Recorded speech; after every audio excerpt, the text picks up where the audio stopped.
একজন পাপীকে আল্লাহ সারা জীবনের গুনাহ মাফ করে দিয়েছেন শুধু ঘুমের ঘরে একবার আল্লাহ নামটা ডাকার কারণে। আরেকটু জোরে সুবহানাল্লাহ।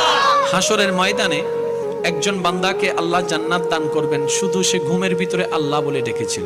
তো ফেরেশতা জিজ্ঞেস করবে, ইয়া রাব্বে করিম, সে তো যে আমলটার কারণে তুমি তাকে জান্নাত দিচ্ছ, এত গুনার উপর ভারী করে যে নেক আমলটাকে বানিয়েছো তুমি, আল্লাহ সেই আমলটা হচ্ছে তোমার নাম ডেকেছে, আর তোমার নামটা তো সে স্ব ইচ্ছায় ডাকেনি, ঘুমের মধ্যে ডেকেছে, ঘুমের মধ্যে ডেকেছে, ঘুমের ঘরে ডেকেছে। রব বলে, যেভাবে ডাকো নাম তো আমারটাই ডেকেছে, যেভাবে ডাকুক নাম তো আমারটাই ডেকেছে, নাম তো আমারটাই ডেকেছে, আর আমি তার ওই নামটা টাকাকে কবুল করেছি। ও ফেরেশতা, এক পাল্লায় সেই নামটার ওজন রাখো, আরেক পাল্লা তার সারা জীবনের গুনাহকে রাখো। সেই দিন হাসরের ময়দানে ওই একটা নাম ডাকাটাই ভারী হয়ে যাবে। সুবহানাল্লাহ।